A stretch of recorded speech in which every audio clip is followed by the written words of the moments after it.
Welcome, welcome, welcome. Welcome to the Caribbean Cricket Podcast World Cup Roundup Show. We're tired. We're a tad bit emotional, but we've come together to do some analysis on what has been a dreadful World Cup showing for the West Indies. And we weren't in hiding. Lots of people are messaging us saying, so aren't you going to speak on it? Aren't you going to say anything? But we're here now. We're here to bring the full analysis of World Cup. Welcome everybody who's in the live. Say hello, press the like button, press the subscribe button, etc., etc. But before we get fully into it, obviously my name is Mashal St. Patrick Hewitt, one half of the Caribbean Cricket Podcast. And before I even go to my partner in crime, lots of you will be looking at the screen going, "Wait a minute, who's that?" I'd like to believe that we've got some I was going to say listeners. I'd like to believe that there's people who are on the live today who recognize Ayana, but let me quickly introduce who we've got with us today. And Santoki, let me come to you actually first before I do the proper introduction. We've been talking for ages about we need to get some kind of female presence on the show at some point. And I want everyone who's on the live and who's watching this maybe afterwards and maybe not with the live stream, but you're watching it afterwards. We have always wanted to approach this person. We've always wanted Ayana on this show, and we reached out to her as the World Cup was coming to an end. And just like to formally introduce Ayana Holder out of Barbados. Listen, when I talk about female voices in cricket, this is the person I'm championing. And this is the person we at the Caribbean Cricket Podcast are championing in the same way how when we first introduced Nikhil to some of you who are listening from the UK or US, you need to follow Ayana. Like, this is the person that we follow on Twitter who just drops gem after gem after gem with regards to West Indies cricket. Ayana, welcome. Talk to the crowd, talk to the audience, introduce yourself. Hi, yes, Ayana Holder. I am a university graduate, have a bachelor's in sports science. So when I speak, I have some kind of knowledge up here. You know, I've been at school for about 4 years and even still there now studying a master's. And I'm also a local umpire in Barbados as well as a scorer. And I work on another show from time to time called Anything Cricket Let's Talk. That's basically me, I guess. Eventually, as we go through the show, I might share some other things about myself. Lovely. And Santoki, we were talking, and obviously lots of you already saying, big up yourself, Ayana. Listen, the Caribbean Cricket Podcast family will welcome you with open arms. But Santoki, I've checked out the credentials. It's not Jason Holder's people, so we're all good. The show isn't about to get locked down. Yeah, no, all good. And yeah, first, I'd like to welcome Ayana as well. As soon as we hear logical, rational voices about West Indies cricket on social media, we love the chance to bring them on the show. And Ayana's one of those we've been in contact probably for over a year, maybe 2 years on social media. So it's a pleasure to finally have her on. And we're looking for some balanced arguments about the West Indies performance. But Mash, going back to your first point, I am exhausted. Imagine, I caught the flight to UAE thinking we're coming back with a trophy. That feels about 10 years ago. It's been a long, tiring campaign. And I can imagine it's only the same for the players involved. Obviously, a lot of people will see me wearing green, might think I've jumped ship to Pakistan. That's not the case. It's a coincidence. I'm still out here representing West Indies. And Mashal, we were never going to hide. We take it on the chin. We said West Indies were going to win the World Cup. We were confident. We backed our boys. It didn't work out. Such is life. But we're here. We move. We're ready to analyze what happened and what went wrong. 100%. And that's the big thing. We don't hide at all. People, even if you want to cuss out, we're still there. And yeah, we're here to just break it down, you know. And actually, before we properly get into it, I just want you need to know that today, some of you have been saying, what's happened to Dark Side Rum Punch? You lot were promoting that. Don't worry, Santoki, your delivery is coming, but I got mine. So today I'm drinking the Dark Side Rum Punch watermelon pouch. So I'm going to be sipping on this one through the show, Santoki. Anybody who is interested in getting a sip of the Dark Side Rum Punch, let me just bring it up for you people because you need to know about this. If you go to darksiderumpunch.com, whether during the show or after the show, 15% off if you buy at least 3 items. It's free shipping no matter where you be, and the offer lasts until the World Cup ends. Santoki, what are you saying about Dark Side Rum Punch? When you had yours, what were you saying about it? The last time I got it, I finished it probably within half an hour. I was meant to save some for my wife. It got finished. Obviously, I live in the depths of South London, so my second package hasn't arrived, so I'm jealous of you, Mash, but do let us know how it tastes as the course of the show goes on. And obviously, if you're not sober by the end of the show, we know it's been a good drink. So yeah, I'm going to be sipping on this as we get going. But you know what? Let's get straight into it. Like we said, we're not going to hide. We've got loads and loads of talking points. Obviously, everybody who's on the live, join in as well, throw in your points. But let's just go straight from the top. We have to go straight from the beginning. We're not going to... We'll dive into like details as and when, but I think we have to give a general kind of view first and foremost. And Ayana, actually, let's give the floor to you first and foremost. Generally, what was your general views on the World Cup as a whole, without going into like the details yet? Generally, I didn't have high expectations, to be honest. Deep down inside, I wanted the team to do well, but watching the T20 format over the last, say, 3 or so years, found that the game has changed a bit from the West Indian style, and I don't think we adequately prepared for this World Cup. It was a bit of a change of plan at the end of, say, 2019, 2020. And, you know, in 2020, the World Cup was postponed. So they tried to mash it together within the last 6 to 8 months or so. So I think that the performance was disappointing. I thought that we were actually maybe going to get to the semifinals at least, but I didn't really think that we could take the cup on this occasion because of how the other teams have been doing in the game as well. Indeed, and that's a very good point, and one we'll get onto, I'm sure, later in the show. Santoki, I'll go to you in so much as really and truly our preparation for this World Cup, because of COVID in 2020, our preparation for this World Cup was basically what could we do in the summer. 5 of those matches didn't even happen, or maybe 4, sorry, because of the Pakistan series. So really you're looking at the 9 games. That was basically, that was the full prep for the World Cup. And I'm not giving excuses. I'm just saying, off the back of Ayana's point, you could literally say, basically, we've got a squad together for 9 games and say, go on then, let's see if you can rewind the clock. Santoki, what's your view?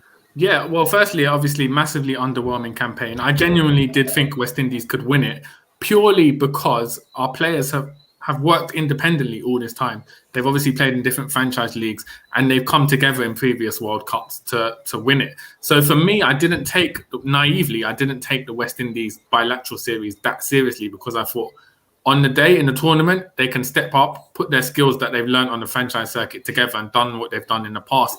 And I think the coaching staff were relying on that as well. Obviously, it was one tournament too far for a lot of the players, as we've seen in hindsight. But for me, the confidence was just based on the reputation of the players. And I sort of ignored the preparation going into the tournament. And I guess another important aspect is the conditions. UAE were probably the worst for West Indian batsmen. I read a stat that in the UAE, you're twice as likely to get caught out than any other stadium in the world. And for a team that relies on hitting sixes, that's obviously a massive problem. So as well, the fact that it was last minute, because remember, initially it was meant to be in Australia. Then because of the COVID, it got switched to India. Then last minute, it got switched to UAE. So I think the conditions as well didn't help the preparations for the side, and they went against them. So I think there were various factors, but ultimately the players, I wouldn't say they underperformed, but they fell short of expectations. But maybe our expectations were too high and based on what they've done in the past. Love that last point. Maybe I'm going to repeat that last point. Said maybe our expectations were too high based on what they've done in the past. A lot of the criticism that has inevitably come the team's way, Cricket West Indies' way, selectors' way, everybody's way. I think we were tweeting about this quite a bit, Santoki, and this doesn't mean the team shouldn't have got criticism. I'm not saying that, but the only reason expectations were high was because it's the same players that are getting cussed out now that won the 2 World Cups. So they themselves raised expectations that they could possibly do it a third time.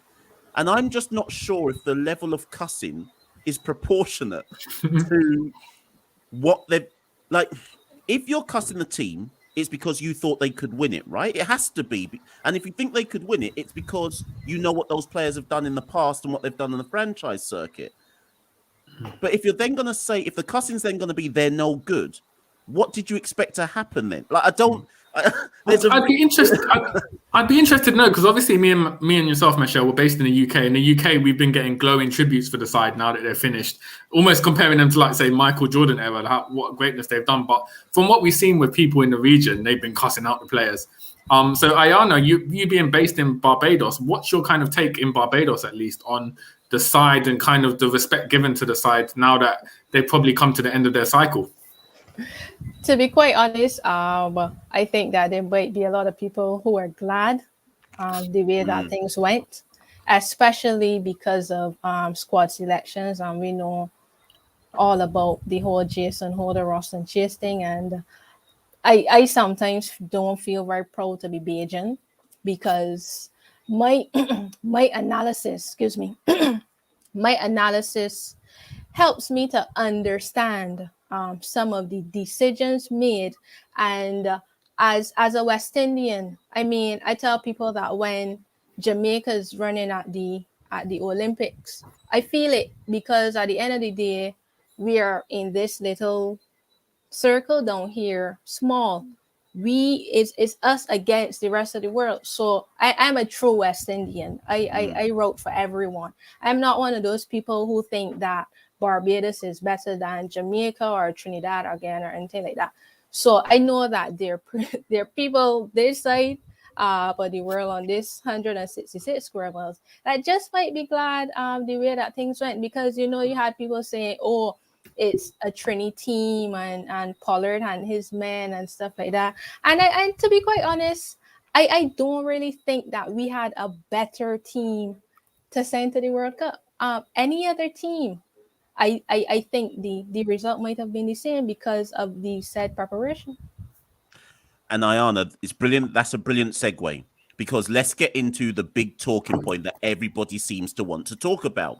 And in the comments, I've seen, let me bring up somebody's comment before I talk on it. So Vitamins in Santoki, and Vitamin said, too much sentimentality when picking the squad and the team. Now, let's get into that then, because the biggest issue that everyone had, and I got tired of saying it, Santoki. I got tired of trying to make the point that if you think this World Cup could just be solved by selection, I think you've missed the point. I'm not saying I'm right. I'm saying that's my personal view, that I don't think it was as simple as this person shouldn't have gone and you should have taken that person. I'm not convinced we saw anything that would have suggested the results would have been any different with one or two players added in. And my evidence for that is when Roston and Jason came in, okay, we performed one game and then we just went back to the mean for the next two games. So I was never convinced that it was about one or two players. Don't get me wrong. Maybe a Sunil Narayan could have had a really good impact. Maybe a Sunil, but we all kind of knew Sunil's not going to go. And I don't get why people call Sunil's name when he wasn't an option. If you're going to criticize, sorry, Santoki, if you're going to criticize, we've got to be realistic with the criticism. So if we're accepting that Sunil didn't take the fitness test, Rutherford didn't take the fitness test, why are we calling their name as a reason to say the wrong squad was selected? But Santoki, jump in. I was going to say, Sunil Narayan hadn't played for 2 years now, so it was always unrealistic. And again, I think it also points to the lack of depth we have in the side. Obviously, I think West Indies were always in a precarious position because we were relying on 7 or 8 big players to turn up. Whereas if you compare it to England, who have lost Stokes, Archer, Curran, first team players, they managed to replace them with their depth. With West Indies losing Fabian Allen and Sunil Narayan, we weren't able to replace them. All credit to Hayden Walsh Jr. He's not a Sunil Narayan. So we had the lack of depth. So we were always walking on a tightrope. And as soon as we had 1 or 2 players gone, it was always going to be a tough battle for them. And that lack of depth is why there's such a debate over who should have got selected, because there was no obvious candidates to kind of step up and make their way into the squad. So it wasn't a case for me of the squad selection. It's just a general lack of depth. And you have to be concerned for West Indies going forward. Once this unit of Pollard, Russell and Bravo, he's already retired, once they move on, who's going to step up and replace them? there's so I'm going to come to Ayana, and there's so many ways to go with this. So I want to just throw a few comments before I come to Ayana. So Medvis says, big up Medvis, who I know. I don't know if Medvis is still in BIM. He might have gone home now. But Medvis says, I was on a flight to BIM a couple of weeks back, and a man said to me exactly what Ayana said. I honestly wish the whole campaign is a failure to expose the foolishness of this. Oh, was that Anmar, yeah?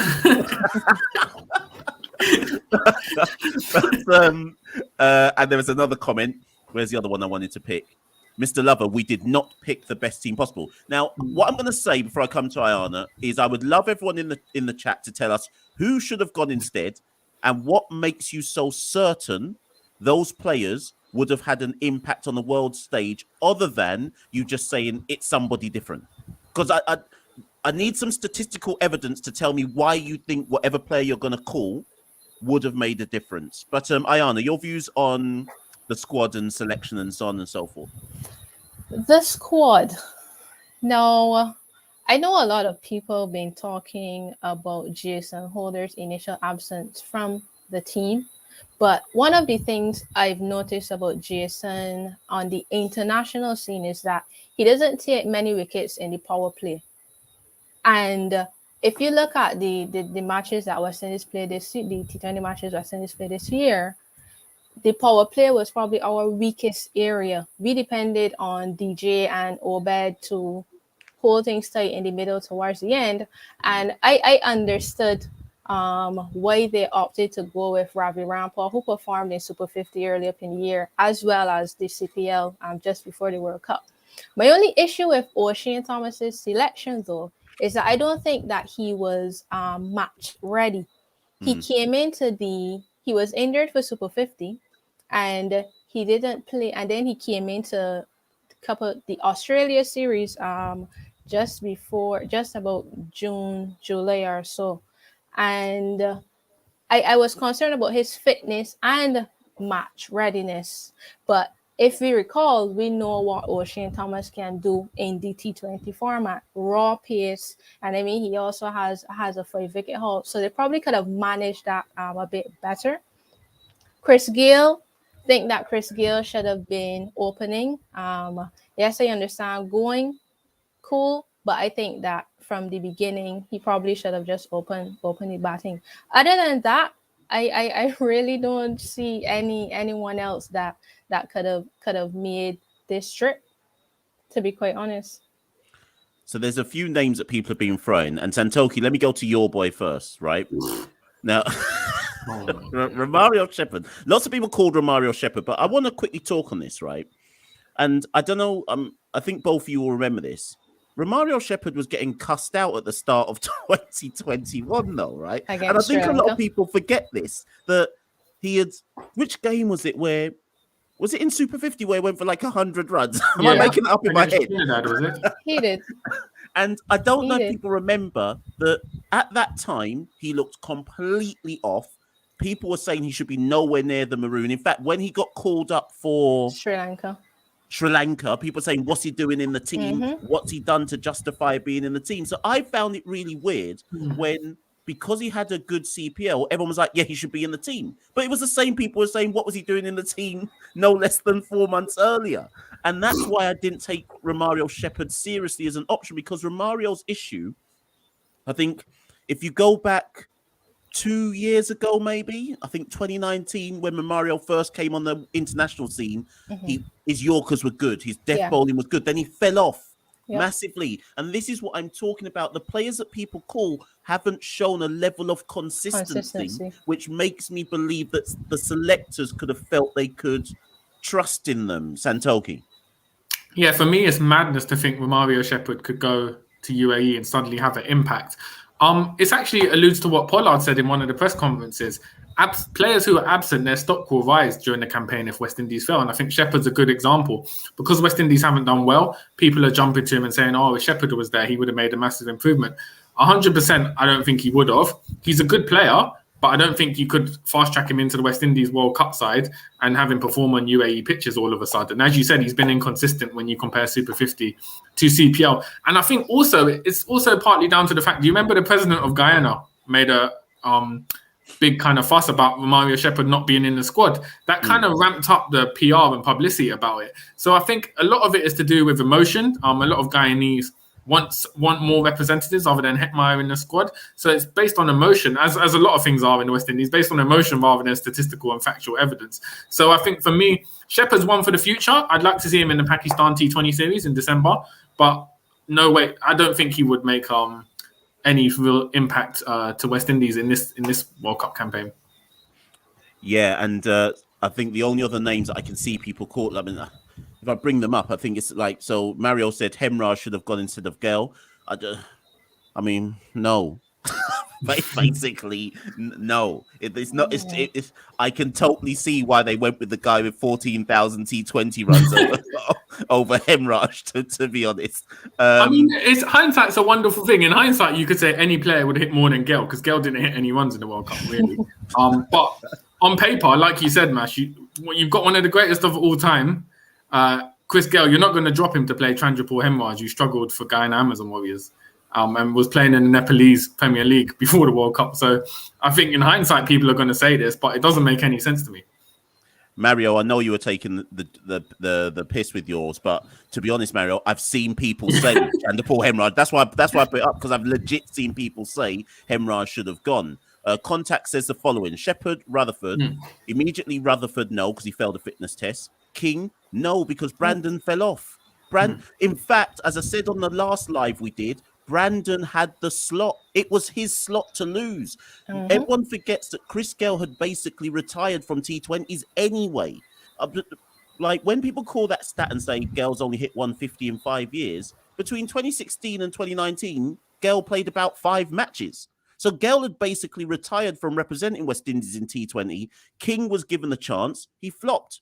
He didn't completely flop, but he didn't hold on to his position. So he's got to come again. And in fairness, Santoki, even for Amazon Warriors, King's had 2 subpar seasons now. Yeah, I was going to say King's obviously more suited to red ball. That's not to say he can't be a T20 player, but he's not the man for the moment. And I think what's also bemusing to me is the fact that people act as if Chris Gayle forced his way into the side and he blackmailed Phil Simmons and got into the side. Chris Gayle essentially came in because there was no one else who could sort of replace him. He basically was like, in Rocky films, when Rocky's like 50 and he has to come back and fight because there's no one there. That's essentially what Chris Gayle is like. He had to step up because there was no one there. As you said, Brandon King had the position at the beginning of the year in the New Zealand series towards the end of last year. So it was his to lose and he lost it. Chris Gayle is there because there was no alternative options. It's not Chris Gayle's fault that no one else was picked. It's because no one else put their hand up and stood there. So you can't really blame Chris Gayle in this situation. And for me, it links back to kind of what we were talking about in the last pod, the public perception of Chris Gayle, because people are blaming him and they put him as a figurehead for this campaign being a failure, but it's nothing. Chris Gayle is Chris Gayle, one of the greatest of all times in the format. There was no one else who stood up. We put him in. We hoped he did well. He didn't. End of the matter. Go on, Ayana. Sorry, go on. I find that we like to ride a lot of hype, right? And I'm going to go right back to 2016, because I think part of the reason why we were left with the team that we have now is because back in 2016, we decided we're going to tear the team apart from the captain. Yep. To the extent where we constantly had, this bickering that we always have between administrators and players. And had we kept the band together then, right, and have a better transition into the younger group where they can come in and play with the Pollards, Russells, Bravos. Gayle probably would have had a send-off then. And the guys wouldn't feel as though we don't really have anyone to perform better. So I think we might have to, go back and see if we could get it done. And that's why players like Brandon King are in the position they're in now. Performed well because of the politics of cricket.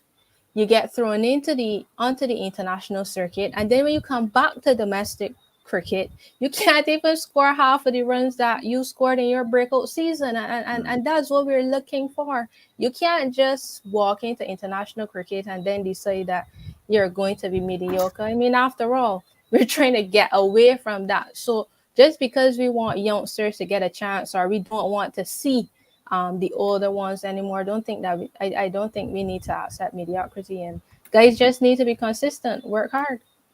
100%. And in fact, that was something that Pollard said in the post-match press conference. I think one of the journalists said, "So what happens now? What do you say for the younger players?" He said they've got to work harder. I put up a tweet maybe about 3 weeks back where Chris Gayle had said in January at the start of this year, when he'd made himself available, he himself said the young guys are joking around, i.e. his point was, I shouldn't even be under consideration, but he's made himself available because the young guys haven't taken his spot. So as you said, Santoki, I don't know why people are blaming Chris Gayle. Like he should never have been, he shouldn't have been in a position where he was able to be picked, but that's not his particular problem. And actually, it's not one of the talking points that I've put up. But I'm going to go to you again, Ayana, because you on Twitter, when we've been going back and forth on Twitter, you've raised a point that I've now started to see. I saw international media making this point as if it was something new.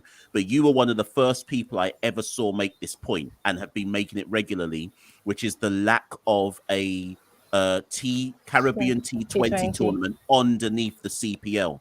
And Pollard said yesterday in a press conference that he doesn't believe, I couldn't believe he said it, but you know what Pollard's like. He said CPL isn't good enough on its own to help our cricket progress. And his point was, you can play well in CPL, but if you then don't play anywhere else in the world, how do you perform? And that's before we even get to the Caribbean players that aren't even in CPL. So as you said, Santoki, and I'm obviously going to let Ayana answer, our bench strength isn't as strong as people.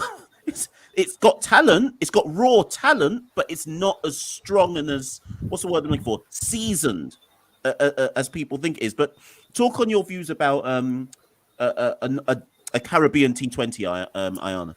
Now, you see, for the CPL, something I've noticed in the CPL is that guys who play first class cricket as well as Super 50, they're the ones who are likely to get one of the CPL contracts. And you might have guys in different islands who are better white ball cricketers, but they can't make the regional 4-day championship team. So because they do not have an outlet to showcase their skills, I don't know if y'all know a guy named Jesse Bhutan out of Trinidad. I've seen him play cricket in Barbados. And when I tell you, he hits the ball hard. He hits the ball hard. He's a guy that you would think would get a T20 contract. But he does not play first class cricket. He doesn't make Trinidad's Super 50 team.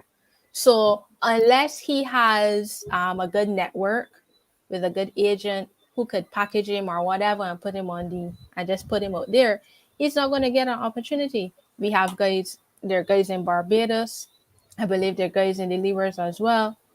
And I mean, if you look at all the other test cricketing playing nations, even India, who has the IPL, they have a domestic T20 competition. And that's where a lot, the guy Sakaraya, he was the guy out of that's his name, for Royals, Rajasthan Royals, a pacer. I'm not sure if I got the name right, but he came through the domestic T20 competition. And it gives guys more cricket to play, and it gives us more players to choose from. Because if we admit the 2 World Cups that we won in 2012 and 2016 had absolutely nothing to do with the CPL. The CPL aided in the opportunity for the guys to play some more, but we are looking at it now, 5 years later, we are not seeing anything coming. There isn't anything coming. We are asking ourselves, like, who's going to take over? Who's going to take over from Gayle? Who's going to take over from Bravo? But we don't have any seasoned cricketers so far to say that we can carry on the T20 legacy. Santoki, I want you to thank, and this is anyone who's listening. This is why we got Ayana on the show. I'm Thank you, Ayana. I'm sure everyone's already thinking, boy, who's this? I need to follow Ayana. You know, the descriptions in the YouTube link for Ayana's where to follow Ayana on Twitter, etc. But Santoki, I'm going to come to you to follow up with what Ayana said. But there was a point Ayana made and somebody made a. Oh yeah, that's it. Do you remember, Santoki? Who was it when we got Josh De Silva on the very first time he came on the podcast? And we were talking to him about T20, and he said, "Boy, unless Bravo or Pollard randomly see you playing in Trinidad," he was like, "How are you going to get the link? Who's going to give you the hookup to play?" And that, I think Josh was making the point that he hadn't played any T20 cricket because that he was saying that's the only way he could see a way through if Bravo or Pollard randomly saw him. Go on, Santoki, sorry. Yeah, I was going to say, what's mad is if you think about it, the current squad ranging from Andre Fletcher, Chris Gayle, Pollard, DJ Bravo, they're all products of the Stanford T20 competition in 2006. So we're looking at 15 years ago. We're essentially relying players on who came from the only domestic tournament that we've had in the region for a long time, T20 wise.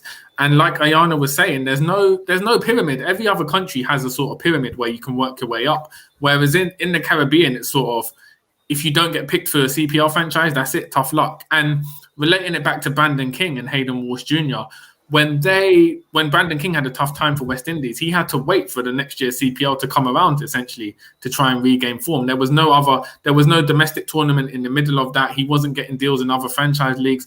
And so it's hard to pick up 6 to 8 months later, suddenly in T20 cricket. So there's a fundamental systematic issue as well with cricket in the region, in the sense that you could argue, obviously finances and logistics are involved, but are Cricket West Indies or the administration doing enough to ensure there is enough competition in the domestic scene to allow players to have that platform? Because you'll have players, like Ayana said, it's generally players who are already in the first class system who get into CPL sides.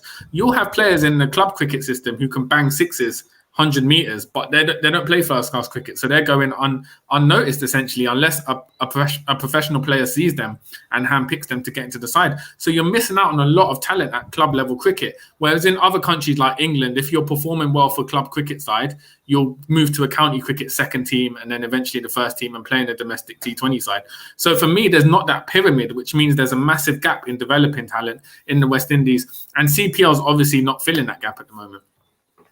If there's anyone in Cricket West Indies listening to this, or somebody sends it to somebody they know, listen, we're crying out for every Caribbean island / country to just have a team in a Caribbean T20. That's all we're saying. That's all we're saying. And even if it was like a under 20, even if it was an under 23s emerging competition. Yeah. So we're not even saying it has to be the senior players. And I'm gonna give an example of something here, which isn't the same point, but I'm going to link it to Barbados, Ayana. Someone like Akeem Jordan, right, has only just got into the Barbados setup. Mm-hmm. Now, I'm not saying Akeem Jordan is a world beater or is going to be a world beater, but he's talented. But it's taken him this long to just get a look in. Now, if we take Akeem Jordan as an example, and obviously Akeem, for those who know about Akeem Jordan, he was taking wickets for fun for combined campuses and colleges when he was playing for them.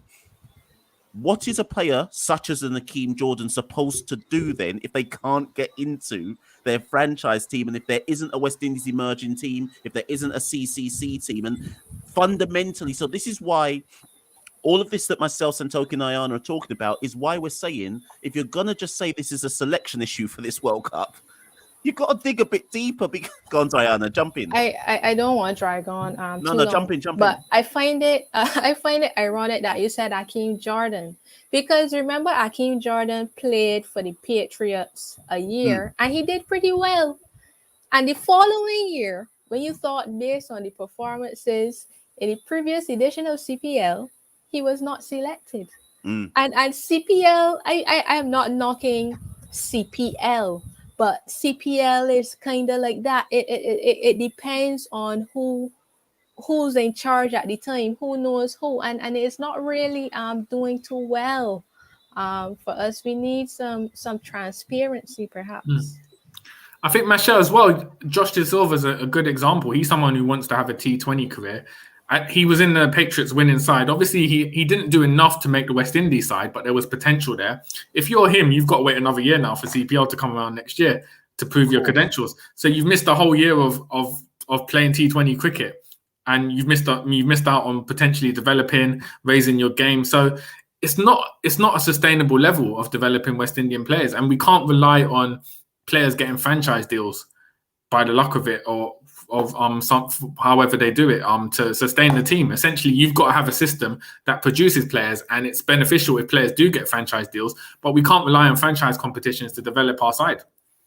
Yeah, and we're not meaning to be like this, people, but what we're effectively saying, even though none of us have said it, but if you think we're going to win the World Cup 1 year from now, I think you need to be a bit realistic, because not only are we changing the guard and bringing in the players that everybody's now calling for, if you think those players are ready, look at how England has played in this World Cup, right? Look at how New Zealand have played, Pakistan have played, and we're about to do an entire changing of the guard. We're not winning a World Cup next year. So I'd like everyone to dial down their expectations, dial down your expectations for next year, and let's just focus on qualifying for the Super 12s and be done with it. Listen, you see how in 2016 when Sammy cussed out Cameron and that, when Pooran lifts the title in Australia, he's better cuss you out, you know, Mesho, after that speech. But there is a way we can, because whilst that set the context, a wider context, and allow people to realise that this isn't just a selection issue, there are some legitimate criticisms to be had of the team in UAE. And I want to talk on strategy and tactics. And Santoki, I want you to go first on this one. There was a lot of noise. Again, when I say this noise, I'm talking about what I pick up on social media and from different parts of the Caribbean. There was a lot of noise, and in fairness, from analysts as well, saying that West Indies didn't had too much dot ball, you know, the usual argument, too much dot ball percentage, not enough ones and twos, etc., etc. So, and also there was the argument about not bringing in Chase earlier, not having an anchor. So I guess what I'm saying is, how much was poor strategy involved in this, or and I'm going to put it here, was it everyone just being that? Was it too many players being out of form, or do we go with it was poor strategy? Well, obviously it could be a bit of both, but where do you put the strategy and tactics on the scale, Santoki? Yeah, for me, the strategies personally, I found them to be inconsistent. I mean, the first game against England, we went with, even though we were 55 all out, at least we had a strategy, try and clear the boundary, get sixes. Whereas 2 games later in Sharjah, we'd obviously shifted strategy, whereas Roston Chase was hitting 39 or 46 balls or whatever. So there was a lack of a clear strategy, and I think that combined with players being out of form, or the players being out of form, essentially shaped the strategy. In that maybe after the game against England, Simmons and the coaching staff realised hitting sixes isn't going to work if the players aren't capable of doing it in their current form. So we changed strategy, became more cautious, but... Boy, I knew it. What? Once an episode, we know that Santoki must freeze when he. Yeah, exactly. You're back. I didn't even have to mention Jason Holder this time, and it cut off. But no, I was just saying, it was just the strategy was inconsistent. I think I feel the first game severely rattled the coaching staff in that 55 all out is not a good look, and that forced them to change the strategy based on who they could call in. If you've only got, for instance, Roston Chase to call in, you're not exactly going to pursue a strategy of continuing to hit sixes. So the strategy was inconsistent, but this was coupled with players being out of form and forcing the coaching staff to have changed their strategy. I mean, if you look at Chris Gayle, for the past year, he'd been groomed to bat at number 3. After 2 games, he was opening again, which a lot of people had called for in the first place. So for me, it was a muddled strategy, a lack of confidence, which is confusing when you consider the legacy of Simmons in the side, in the format, in World Cups. The fact that 1 game against England essentially reshaped their whole strategy and tactical view of the tournament.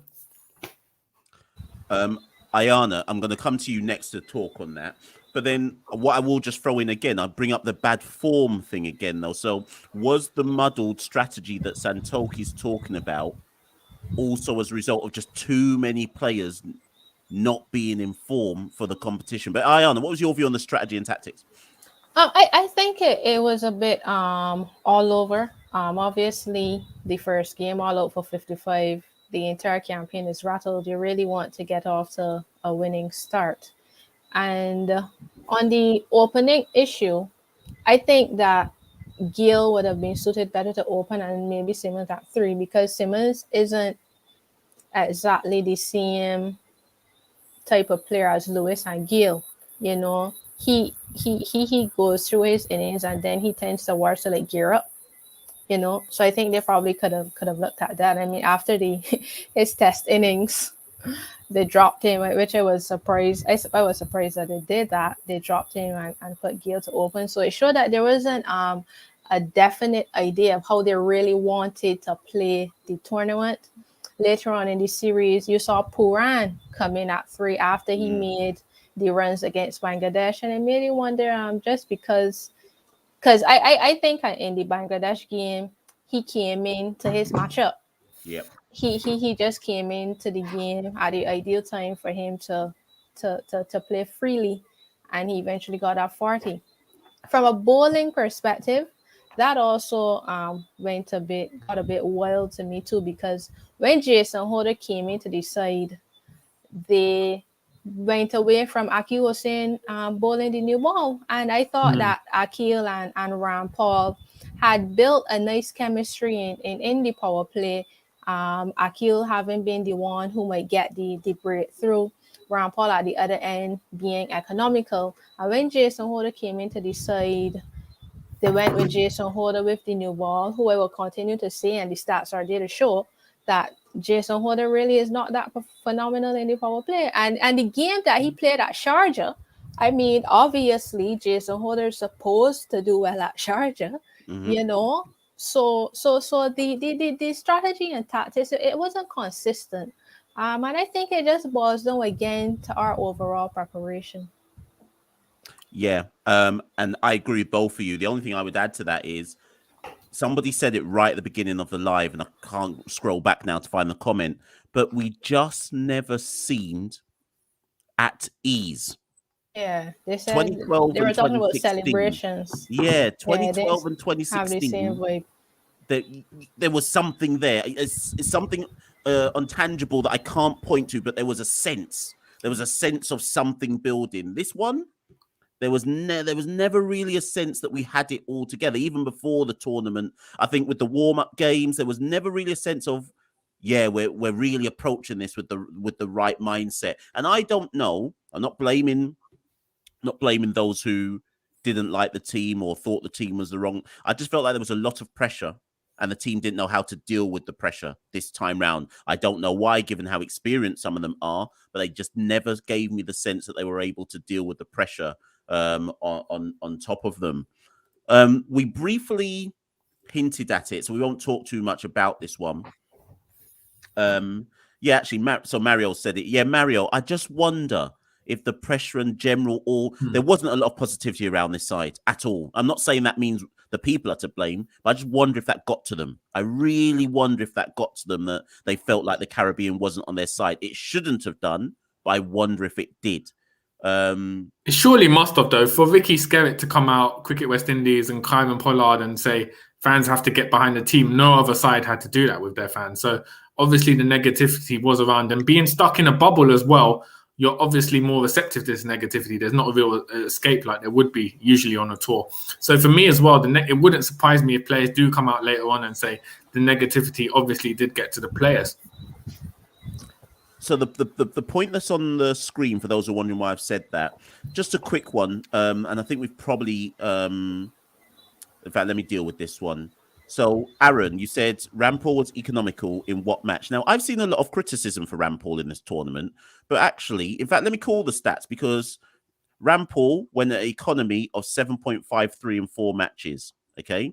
To put this in perspective, Jason Holder played 3 matches and went an economy of 8.50 there, because I think sometimes people don't actually look at the stats, and they just, because Rampal's 37 years old, you just already assumed he was rubbish because he didn't take loads of wickets. But I actually think Rampal, from an economy perspective, kind of did his job.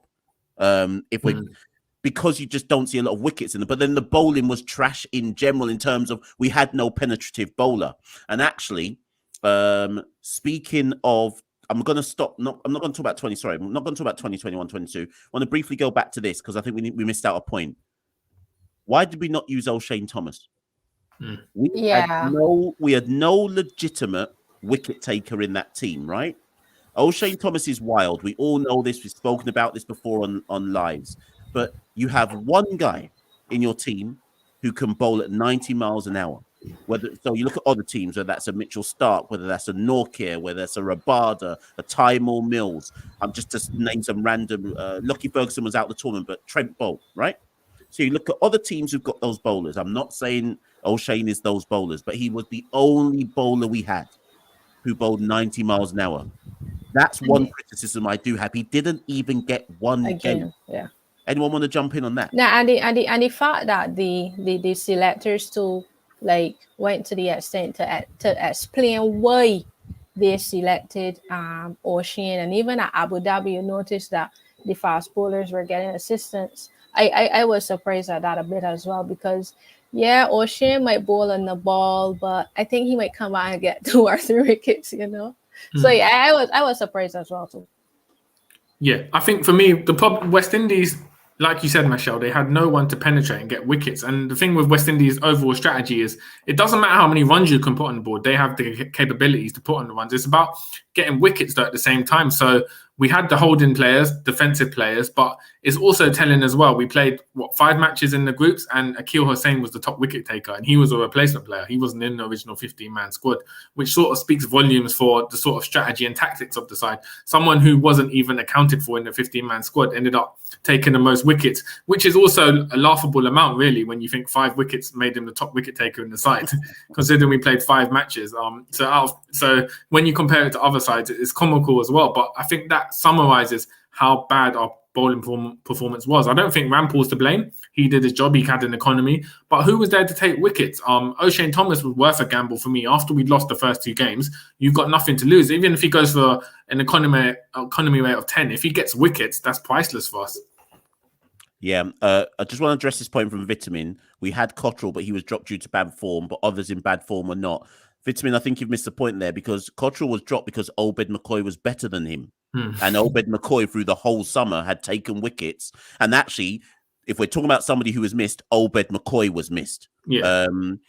Obed McCoy, for me, has some serious injury issues. He always seems to break down. I don't know if we're ever going to see the best of him in West Indies cricket, because this seems to be habitual. That's not Obed's fault. I'm just saying it seems to be habitual. But don't underestimate the loss that Obed McCoy was, because he could potentially have been, as Ayana pointed out, in the summer, it was always him and Bravo at the back end taking the key wickets in the innings, and losing him basically meant we lost a wicket-taking bowler. So yeah, we should mention Obed as well. So yeah, this point about 2021, 2020, everyone's spoken about how this side was too old. I think it's just worth remembering this World Cup was supposed to be last year. I'm not saying they would have performed last year and that 1 year makes a difference, but I do just wonder if that extra year was 1 year too many.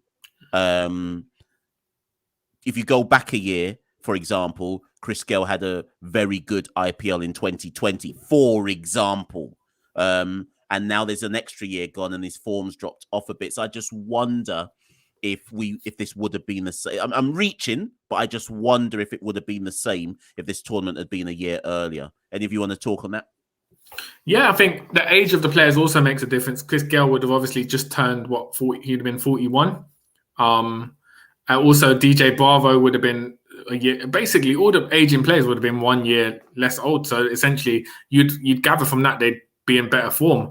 But as well, I think the main thing is the venue change to UAE. If we're playing in Australia in 2020, massive difference to our strategy. I think we would have performed more favourable with the players we had. Even India as well, we would have performed a lot more favourable, considering we've won it there in the past as well. So I think the massive difference is between the years is the change of venue to UAE, and that sort of threw a spanner in the works in terms of preparation, because it was sort of too late in the day to kind of adjust the strategy we were going for. And the players, like I said at the top of the show, it was the worst sort of place for the players to perform in because of the long boundaries.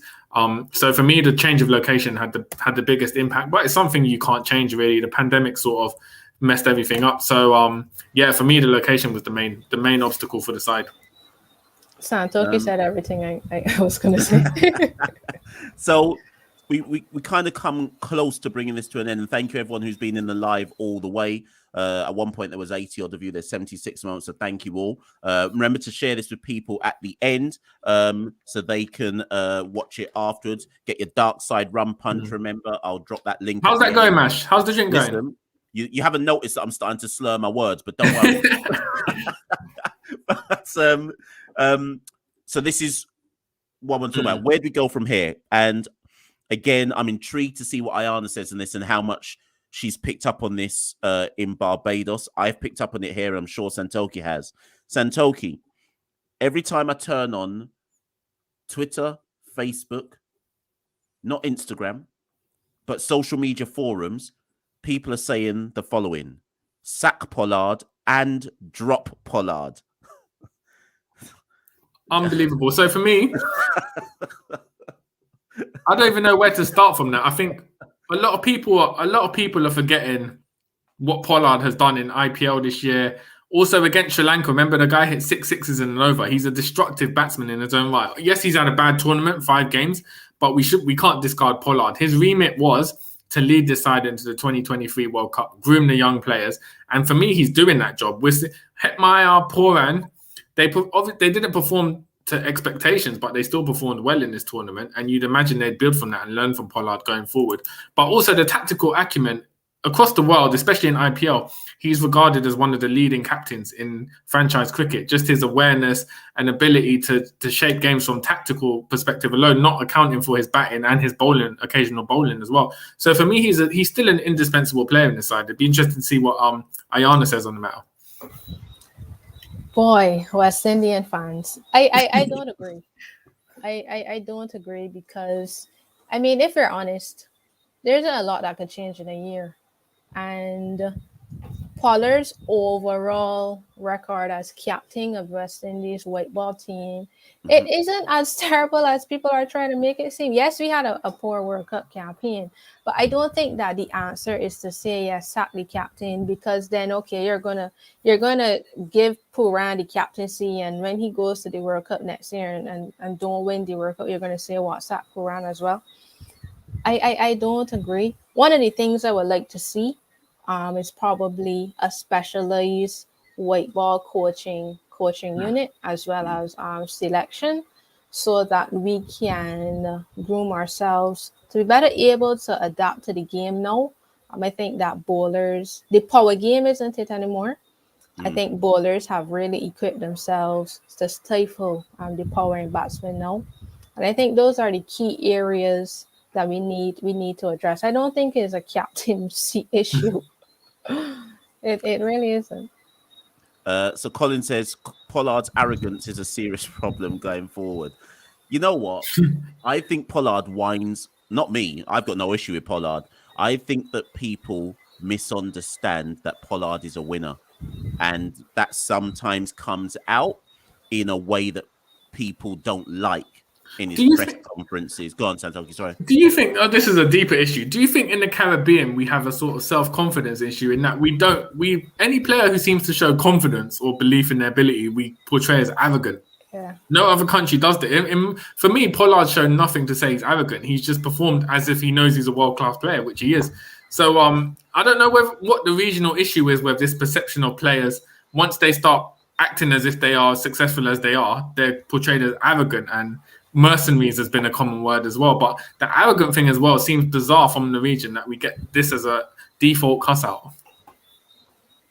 Yeah, it's a hold on. So we got Ken Roy says, see, Pollard needs to step down. You see, you thought I was making this. You thought I was making this up. Sachin says, I quite like the arrogance. It shows he's a stand. That's my point. It shows what you see is what you get. And to be honest, the main thing with Pollard for me is listen to what the other players say.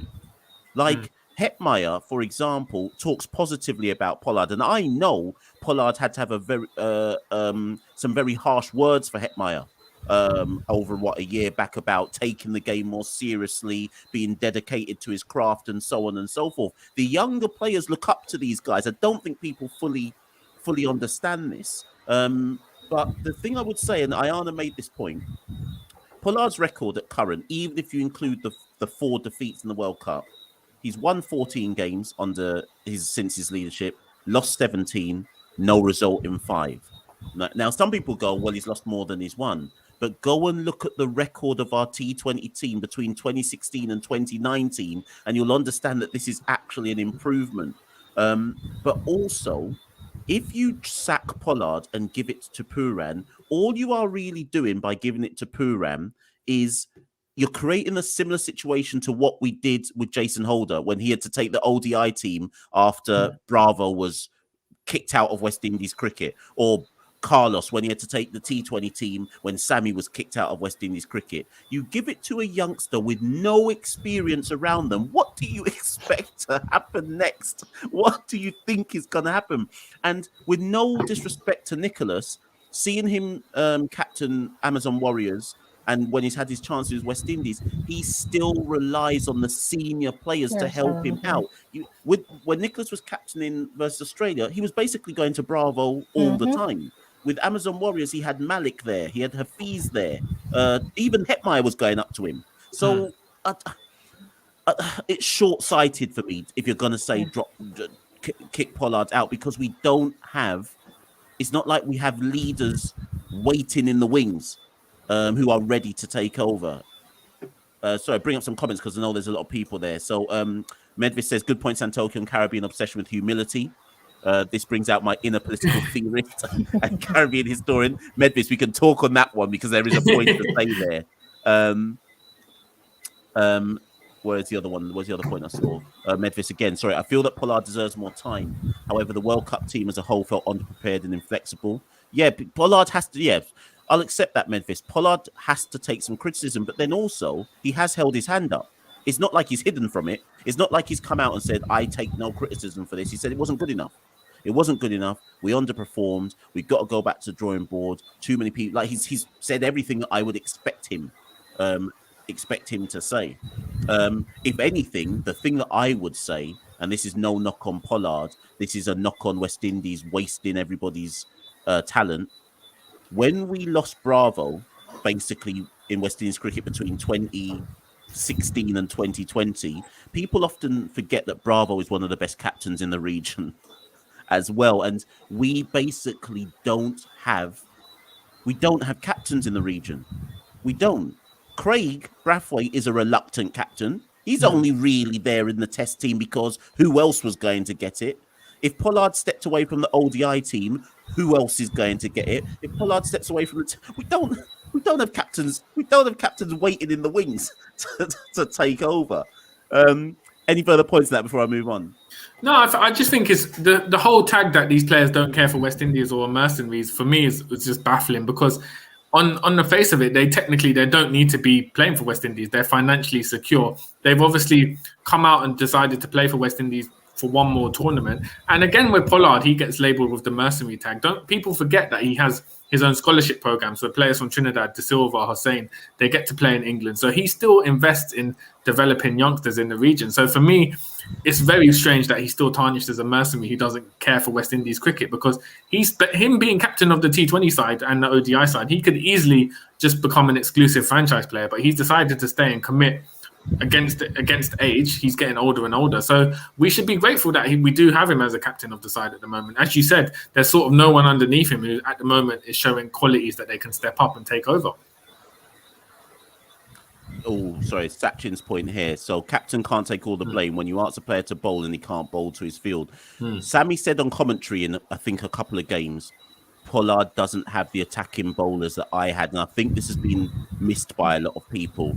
Yes, we lost the 4 games, but when you look at the bowling attack, we didn't have anyone to take any wicket. I will always remember, Santoki, that when I asked you about that South Africa game, you said it was the bowling that was the issue. You never said it was the batting that stood out to you. You said the bowling never looked like they could do anything. No, the bowling was so flat. And Michelle, one more thing I remember, actually, now that it's come to mind. Remember when we were going to tour Bangladesh last year for the Test series and Jason Holder pulled out? The West Indies administration were going to pull in Leon Johnson as captain because there was no obvious candidates in the side. They were going to pull him in purely as a captain. It was only because Craig Brathwaite finally stood up and said, I'll become captain. So that shows you the lack of depth in captaincy across the region, that we were essentially about to pull in as player just based on their captaincy potential in Leon Johnson rather than his actual batting ability. So again, it highlights a lack of leadership within the region. Yeah, and also remember it was Jason Mohammed who had to captain the side in the ODI series. Again, that says an awful lot as well. That I think people aren't realizing the issues that we've got here. Mr. Lover says sack Roger Harper. Now, Roger Harper is going to face some questions though. Yeah. When he next appears in front of the media, he will have some legitimate questions to answer about the squad. But again, sacking him, no, I'm not really with that vibe there. So last 2 points, and then we're going to wrap this up, people. So where do we go from here? There's a T20 series to Pakistan in next month. We expect Bravo's gone. Gayle will be gone. Simmons will be gone. Rampal will be gone. Who else am I missing? I doubt very much that Andre Russell will go. So that's 5 players immediately I don't expect to be in Pakistan. Give me 5 names that you would replace them with. 5, you know. Let me find Chanderpaul's number quickly. Just give me a couple of names that you would. So that's 2 opening batsmen in essence, an all-rounder. Who else is there? A fast opening bowler. Who's the other person? Bravo, another all-rounder. I think for me, the fact they took Odean Smith and Dominic Jakes as net bowlers potentially shows that they're grooming them to kind of come in as in the next cycle of team. Yeah, Drakes and Smith. Rutherford. Batsman. Openers. I really don't know if Brandon King, because when I look at the opening batsmen across the region, Kenner Lewis, maybe he could come into the conversation, but Chandra Paul Hemraj, they stock pretty honestly, like they stock pretty low at this point in time. It's pretty low. I think it's probably just going to go based on, I guess, a gut call that the guys will have to make. But the 3 I expect based on the performances, and they might be in the shake-up in the future plans, are Drake, Smith, and Rutherford. The other 2, I guess, are basically just a toss-up. Would you guys go for Andre Fletcher back as opener, with assuming Evan Lewis is going to be opening for the next year? What about Fletcher? I was thinking about it. I mean, he hasn't really had an extraordinary CPL season, and then he didn't even get a game in the World Cup. I don't know. It's neither here nor there for me. I guess they might feel as though he went on the World Cup campaign and he didn't get a game. Maybe they owe it to him as the next person there to just step up. And then he will have to make his claim and make it and just let him know if he can hold the play or not. So I guess he slops in the pecking order. And for me, the fact that we're playing 100%. For me as well, the fact we're playing in Pakistan, and obviously we've got England, but then India as well, 2 subcontinent tours. I think obviously we're going to rely heavily on spinners. So I think Moti is definitely going to be given a shot, just because he was called up as a replacement. I forgot about Moti completely. But the problem with that is obviously spin is going to be have minimal effect in Australia, really. You're just going to need 1 spinner, maybe 2 part-timers. So obviously it's not a priority at the moment, but I think Moti will get into the side as well. And also as well, I think a player who would do well in Australia, I don't know if he's going to manage the workload, is Jaden Seals, obviously. I don't know if they're going to start bringing him into the T20 side. I was going to say that. I saw a few people mentioning Seals. I would keep Seals as far away from T20 for now, certainly. If we put him in the T20 team, then it's a matter of time before he's then in the ODI side. He's 19 years old, so it's a matter of time before he's basically broken down by 21.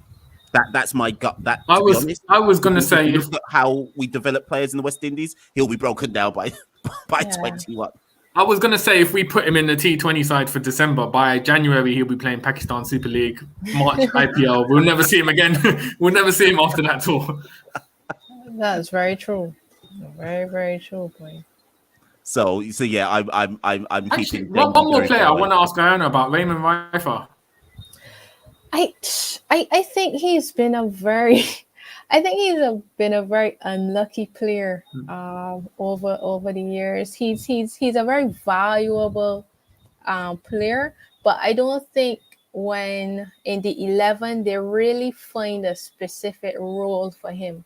I think like he's a guy who might have to evolve his game and just decide he's going to be a opening bowler or depth specialist or something like that. He has to make something.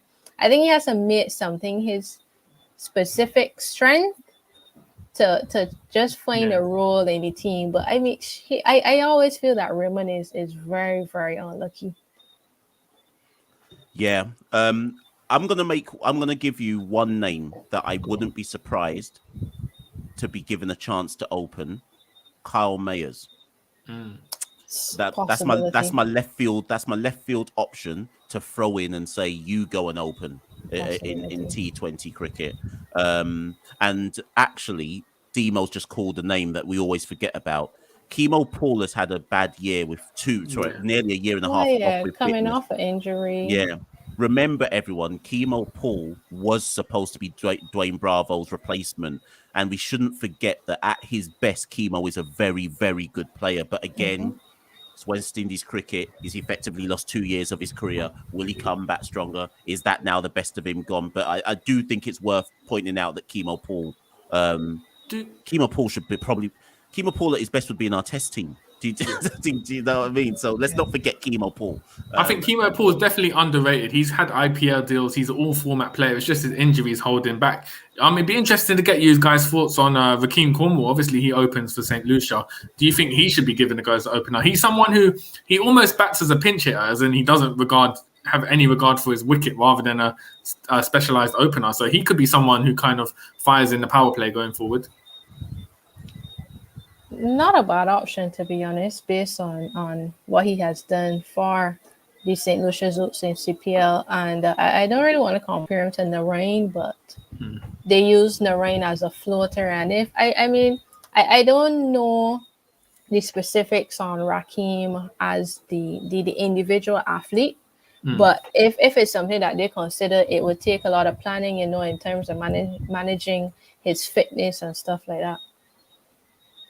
Listen, the West Indies public would come for Cricket West Indies if Rakeem gets into the T20s. It's just not worth it. It's just not worth it for all the cussing that will happen if they put Rakeem. Even though Rakeem doesn't waste any balls whatsoever in the power play, Rakeem is either 30 off 10 or he's out. Yeah. And that's no bad thing in T20 cricket. But, listen, can you imagine that press conference? Yeah, Rutherford failed the fitness test, but Rakeem Cornwall was top of the leaderboard, aced that yo-yo test. Now, Ayana, I'm going to let you answer this because it's just in our chat here. And I'll let you answer it. Well, where is Chamar Holder? Is he injured again? Yes, he's had an issue that he's been working on. He came out of England after doing some rehabilitation, but when he went to the Best of West camp, he realized that he couldn't bowl the amount of overs, So, but he's okay. He's getting better, and hope to see him in the new year. Indeed. And the only reason I asked that question to Ayana as well is because a couple of other names we could have thrown out there for bowlers who I'd want to see. But again, it goes back to our comments about CPL and not enough Caribbean cricket in terms of T20s. You've got Chamar Holder, you've got Keon Harding, two very good fast bowlers out of Barbados who technically, you might as well throw Alzari Joseph in from Antigua as well. But there are bowlers there. But again, where's the cricket for them to develop in the T20 context? So kind of is what it is. But anyways, we're going to wrap this up, people, with our very last thing, which we always do at either the end of a tour or at the end of a series, and it's the player ratings. You can all have fun in the comments, putting your ratings down as well, but we're just going to go through the 15-man squad and talk about their impact on this tournament. So each of us will give our ratings out of 10 for the player. I'll just say the player's name and their stats. Evan Lewis, 5 games, 105 runs, average of 21, strike rate 130, highest score 56. I was gonna say 7. 6.5. For me, So then that- Lewis was one of the players who came out with his reputation not damaged, because he essentially Okay, true. Yeah, good point. he tried to do what he was meant to do as opener. It's just obviously the pressure, especially like for instance the South Africa game, the pressure of Simmons soaking up the balls meant he had to play more reckless. But for me, Lewis is someone who you build the side around going forward for next year. Yeah, he's obviously a no-brainer. Phil Simmons, Lendl Simmons, Lendl Simmons, 2 games, average of 9.5. It's a 0. I won't do minuses. Out of respect, I won't do minuses. Rate, no, hold on. I got to finish the stats. So. Strike rate 45, highest score 16. If Simmons was trying to get into the test squad with that strike rate, he did a good job, yeah. But out of respect for his heroics in 2016 in the semi-final, I won't give him a minus, but it's a big 0 from me. Point 5 for turning up. Yeah. I've got to give it 0 because that T20 innings was the worst I've ever seen in my life. So in the context of a World Cup, so 0 for Lendl Simmons. Chris Gayle, 5 matches. Average of 9, strike rate 92, highest score 15. You know what? I'm gonna give him a 2 because he's in his mid-40s and he showed up for a World Cup, so I'll give him 2 for that. You know, 1.5. Listen, Chris Gayle is in my top 5 cricketers of all time, and Chris, I love you, man, but I've got to give you 0. It's a 0 for Chris. You know what? I'm giving him a 2 as well, because in his last match, obviously everyone was expecting him to be glum and down after his performances. My guy was celebrating as if it was the biggest party in the world. He was hugging Mitchell Marsh after his wicket. He was dancing. Actually, because he took a wicket, I'm giving him 1. Actually, no, I'm giving him 0.5. He did take a wicket, so I'm giving him 0.5. So yeah, 0.5 for Chris. Pooran, 5 matches. Average of 21, strike rate 136, highest score 46. It's a 7 for me. That innings against Bangladesh was the best innings anyone put in the side. For me, he didn't play exceptionally well, but he played well enough to have confidence in him going forward. But I think for me, he'd get the highest rating, 7 out of 10. I'd give him 5. Yeah, I was gonna. If I've given Evans 6, and I mean, the one match that we won was down to Pooran as far as I'm concerned. So I'm going to give him a 6 for Pooran. Hetmeyer, 5 matches. Remember you said no, Hetmeyer doesn't even need to be in the team. He ended up being 5 matches, 127 runs, highest score 81 not out, average 32, strike rate 127. Technically, he was our best batsman. It's a 7 for me as well. Yeah, I give him a 7. One of the things that disappointed me about Hetmeyer though is in the the Bangladesh game, I think that he was starting to build a partnership with Chase, and then he just went back and did a Hetmeyer thing. And got out. So, yeah. And the run, was it South Africa? He got run out as well. Was it? No, that was Bangladesh. He got run out. He got run out. Yeah. I'm giving. Listen, if I'm giving. Technically, I've got to give Hetty the highest score because he was our top run scorer. He was our top run scorer, top average scorer, granted because of one particular not out innings. It's got to be a 6.5 for Hetty, based off that one innings. Who was after? Oh, Pollard, 5 matches, highest score 44, average 23, strike rate 107. It's got to be a 5 for me. I'm thinking 4. I think he was trying. Yeah, I'm gonna go for like I'm gonna go 4 or 4.5. Because again, he hit what match was it? Was it the last match when he hit 44 off 30 or something like that? So at least he had one innings of significance. So it's 4 or 4.5 for me. Some people are giving him -5. Now, what's going on? Captain. If you could, listen, we're talking about performance only. Russell, where is he? 5 matches, 5 matches, average of 6. Strike rate 147. Highest score 18 not out. But he did take 3 wickets at an economy of 9.22. I'll give him a 5 as well. Yeah. I think his bowling was pretty decent in the tournament. So I give him a 5. His bowling rescues him, so I'm going to give him a 4 or a 4.5 because of the bowling. He actually did bowl some good spells. And actually, that game we won against Bangladesh, it was his over at the end. So technically, I might even have to pump him up to a 5 because of that death over was responsible for our 1 win. Who's next? Russell Chase. 3 matches, average of 16, strike rate of 86, highest score 39. No wickets, economy 9.9. You know what? For me, Chase is hard because in the context of he got parachuted in midway through the campaign, it's hard to kind of pick up form. But he played well in Sharjah. He played the anchor role well in Sharjah. So for me, I'll give him a 5. Bearing in mind, he didn't take any wickets as well. You see, he struggled with the ball, but that innings in Sharjah, considering he only played 3 games, I'd have to give him a 5. I said 4. Yeah, I was going to say 4 as well. I said 4. Yeah, it's a 4 for me, just because his next innings was like a 9 and then a duck. So I have to give it a 4. Jason, with the bat, average 24, strike rate 218, highest score 15. Before anyone says 218 strike rate, he only faced 11 balls in the whole tournament, but still. And 1 wicket at an economy of 8.5. I said 3. I'm glad you said 3 first, you know. Yeah, I was going to say 3 as well. I was waiting for Ayana to say something.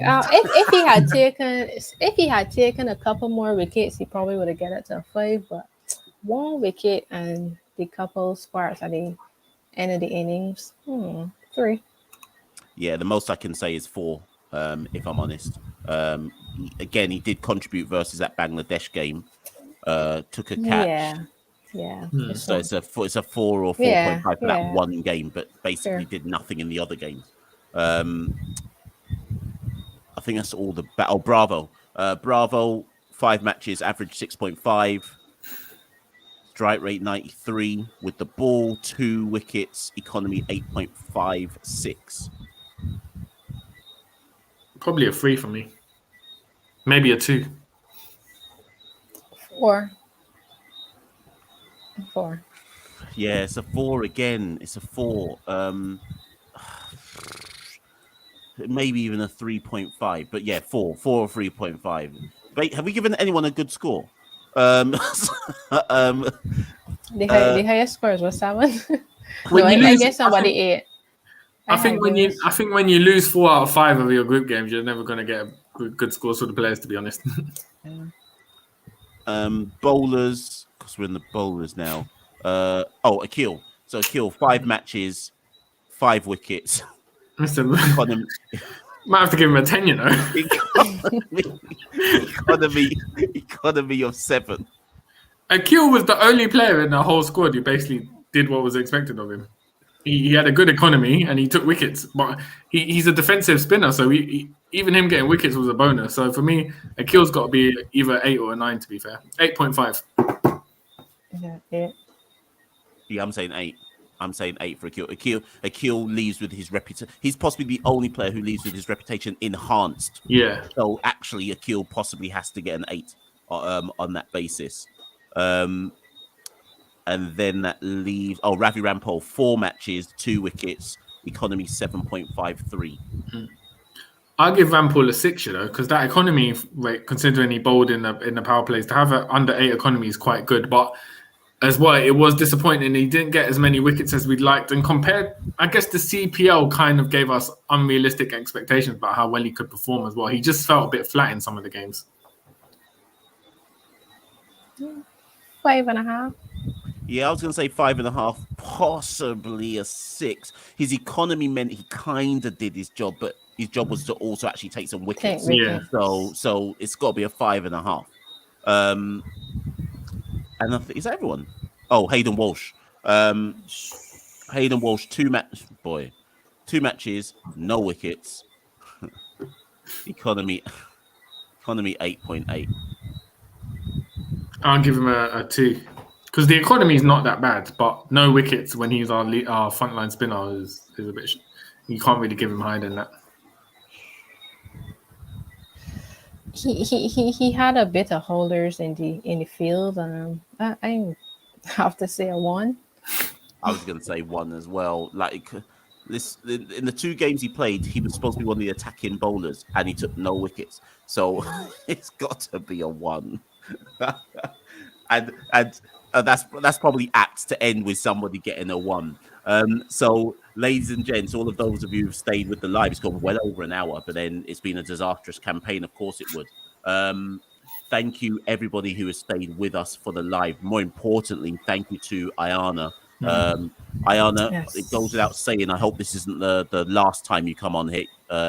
When we reach out to you again, hopefully you make yourself available. I know that everyone in the chat has been loving your insight on the cricket, but to us, this is what we expected anyway. So if you've liked what Ayana's brought to Caribbean Cricket Podcast, just let us know, of course, and we'll get her back on along with everybody else as well. Of course, last shout before you forget, Darkside Rum Punch, you can see that I've drunk half of it and I've got to get up for work in about 6 hours. So I don't know how that's going to go. This was the watermelon flavor.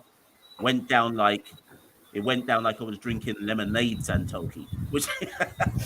But everyone who's interested in the Darkside Rum Punch, head to, in fact, let me just put it in now so you know, head to darksiderumpunch.com. Order whichever rum punch of your choice, grape, if it might be passion fruit, etc. 15% off if you buy at least 3 items, and the offer lasts until the World Cup ends. So get involved. Santoki, any last words? No.